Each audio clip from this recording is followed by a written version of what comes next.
तुम भी अच्छी बात करते हो यार।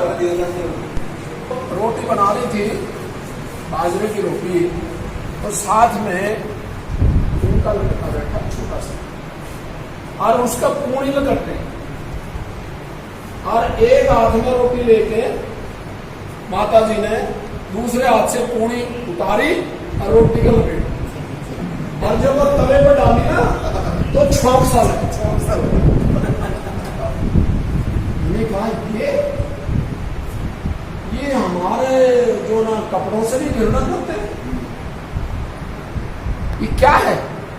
असलियत मैं बता रहा हूं, और मेरे आंखों में आंसू आ गए, और मैंने घर जाके पिताजी को ये कहा कि उनके घर लेकर भी जाना था।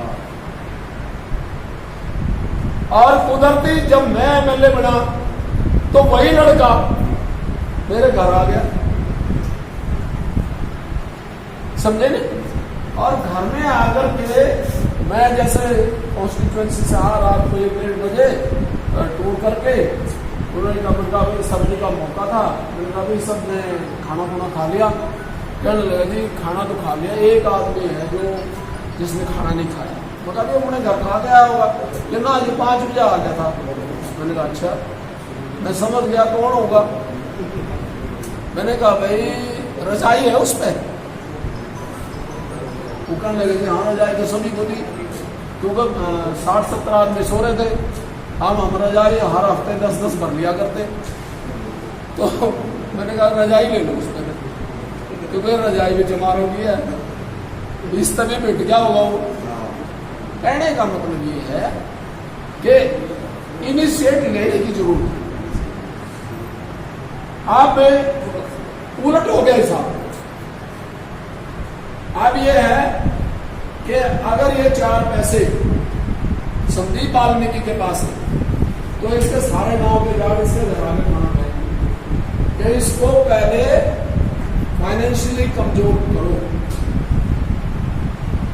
अब उलट हो गया हिसाब, अपने घर से वो सारा का सारा खर्च इसका करवाओगे। ये एक मतलब मेंटेलिटी बन गई है, आप अंदाजा लगा लेना कहीं।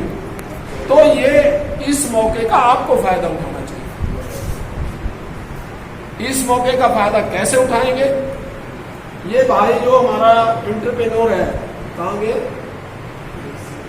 क्या नाम है इनका? बिशन सिंह। बिशन सिंह, इसने बात कही है सही। इसने ओम प्रकाश के जीवन वाली बात कही है। अरे प्रधान जी बैठे हमारा सुरेश जी, आज इस मीटिंग के लिए हम इनके आभारी हैं। इन्होंने जिक्र किया ऐसे ऐसे हमारा राइटर हुए, और भाई ऐसे ऐसे प्रोग्राम वगैरह रखो, बड़ी खुशी की बात है। भाई ये जो एंटरप्रेन्योर्स की बात है, उसमें हम लोग पीछे क्यों रह जाते हैं? आज गवर्नमेंट ऑफ इंडिया की स्कीम है, स्टेट गवर्नमेंट की स्कीम है, उसका फायदा क्यों नहीं उठाते आप? वो फायदा इसलिए नहीं उठा सकते क्योंकि आप सिफारिश ले जाओगे किसी पंडित को, वो पहले तो 5-4 हजार की धारे दो ना, गाड़ी का इतना जो ना वो कर देगा। कहने का मतलब है तुम्हारा हक बनता है उस चीज को स्टडी करो। ऐसे ऐसे जो ना हमारे प्रबुद्ध इंसान है उनकी गाइडेंस लो, खुद भी चलना सीखो, आगे उंगली पकड़ के जो ना चलना है क्या। अरे संदीप की हुआ, लहरी सिंह हुआ, भाई हमने तो सारी चीज देखी हुई है। ये मेरे से छोटा होगा 10-15 साल, समझे कि नहीं? मैं वही कह रहा हूँ। और सबसे ज्यादा अगर बाबा साहब के मिशन को, बाबा साहब भी तो जो ना आलोक हो गए थे, बाबा साहब का नाम लेवा बाबा साहब के बाद कोई नहीं था। अगर काशी राम ना होता तो आज बाबा साहब जिंदा नहीं होते। उसने जो ना मतलब बाबा साहब को जिंदा किया, और ना मायावती प्रधानमंत्री चीफ मिनिस्टर बुला करके इंटरव्यू देने जा रही थी, और उसको बुला के क्या नौकरी क्या करेगी तू, मैं नौकरी देने वाली तेरे को बनाऊंगा। उस इंसान ने मतलब वो कर दिया। ये जो साहित्य ओम प्रकाश जी ने लिखा है, इस पे सिंपोजियम होना चाहिए। हमारे और भी जो ना जैसे राधा का पता क्या नाम है, उनका जो हमारे जो भी साहित्यकार हुए हैं उनका सबका संकलन जो है ना मतलब इकट्ठे करके और उस पे जो है ना मुकाबला होना चाहिए। हमारे जो नए बच्चे हैं, नई पीढ़ी है, उनको वो जो ना साहित्य दो और उसको पढ़ के और वो हमें बताएंगे और हमें सिखाएंगे। वो हमारे टीचर होंगे, हम स्टूडेंट होंगे और तब ये कारनामा आगे चलेगा। और सीधी सी बात मैं बता दूं, मैंने कई बार कह लिया कि आपको उस रास्ते पर आना पड़ेगा जिस पर आरएसएस चले। आरएसएस 1925 में स्थापित हुई और ये आरएसएस वाले कांग्रेस के क्या नाम है सम्मेलनों में और कांग्रेस पार्टी के जो है ना समागमों में इनका बैठ जाता था। ये वहां से चले और क्या है इनका, मेरे से ज्यादा आरएसएस को कोई नहीं जानता। मैं 16.5 महीने मेरे साथ जेल में रही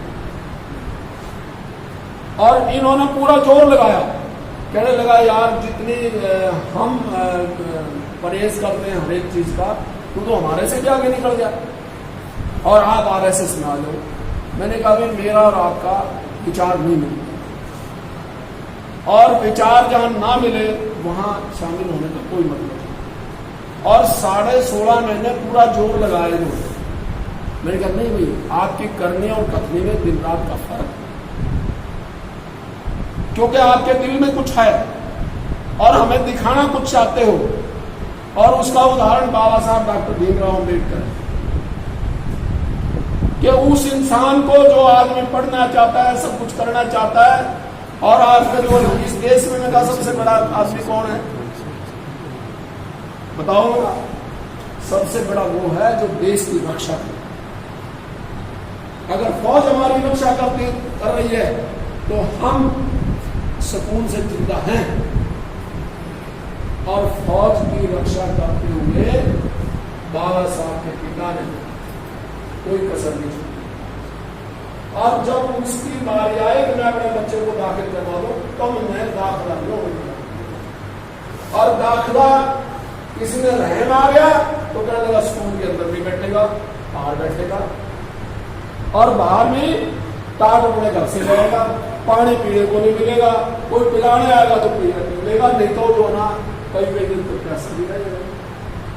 इससे ज्यादा तुम क्या जुल्म करोगे? जब जेल में ये होता था ना, एक दिन का सबने बोलना होता था, एक दिन मेरा नंबर आ गया। मैंने कहा मेरे को ना बोल दो और मैं नहीं बोलना चाहता।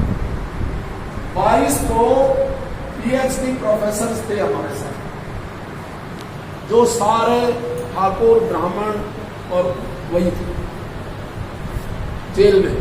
और गीता स्कूल है कुरुक्षेत्र का, वो सारा का सारा था, चपड़ा से लेकर प्रिंसिपल तक। मतलब कहने का ये है कि जब मैं ये बातें कहने लगा कि भी तुमने इससे बड़ा जुल्म क्या करोगे हमारे साथ, तो कहने लगा यार तो हमें गाली दे रहे हो। मैंने कहा मैंने पहले कहा था जब मैं बोलूंगा तो रोना मत, जब मैं बोलना ही नहीं चाहता तो आपने जबरदस्ती बुलवाया। तो आप ये बताओ सच्ची बात है कि नहीं है? तो आज इस बात के लिए मनन करने की जरूरत है। हमारे जो और साहित्यकार हैं उनको आप निकालो और उनकी किताबें लो और बच्चों को दो और हमें भी दो, और जो ना उसकी कीमत भी हम देंगे, हम फ्री में नहीं लेते। आप जो ना दो, अगर आज भी लेके आए तो खरीद के ले जाएंगे और इस तरह से उस पर डिबेट होगी और डिबेट होकर के उस उनके जो ना विचारों को तो ये आज का विषय होना चाहिए। आज आप लोगों ने जितना समय यहाँ दिया, खासकर भाई संदीप जी ने और प्रधान जी के हम आभारी हैं कि इन्होंने इनिशिएट दिया। और सबसे बड़ी माफी मैं पृथ्वी सिंह से मांगता हूँ, पृथ्वी सिंह से इसलिए मांगता हूँ कि वो 5 मिनट में तो वो गर्म नहीं हो गया, तो उसके लिए चाहिए 2 घंटे। तो इसलिए मैं बड़ा भाई होने के नाते वो मैं उनके चरणों में निवेदन कर रहा हूँ कि भाई वो आज हमको समय नहीं दे पाए और ये समय आपका जुड़ रहा है, लेकिन पूरा का पूरा सिम्पोजियम आप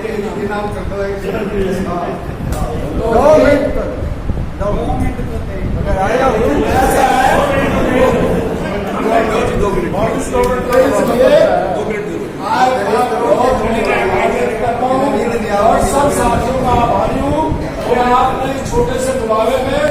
और भाई एक हम आपके आभारी क्यों हैं, वो इसलिए जरूरी है कि आज एक ऐसे साहित्यकार को आपने हमारे से रूबरू करवा दिया, ओम प्रकाश जी को, कि जो हम सपने में भी नहीं सोच सकते थे कि उन्होंने सारी की सारी जो इतिहास है जो उनके साथ बीती है और उसको इतिहास बना करके हमारे बीच में दिया और हमारा दिमाग खोलने की कोशिश की। मैं इन बातों के साथ आभार व्यक्त करते हुए आपका सबका धन्यवाद करता हूँ और ये निवेदन करता हूँ आपके चरणों में कि भाई हमारे से कोई गलती हुई तो माफ़ करना और हमें समय समय पर आप गाइड करते रहे। हम आपके प्रोग्राम आदेश की पालना करेंगे। जय भीम, जय भीम। अम्बेडकर ज्योति जलती रहे, अम्बेडकर ज्योति जलती रहे, अम्बेडकर ज्योति जलती रहे। ओम प्रकाश जी जिंदाबाद।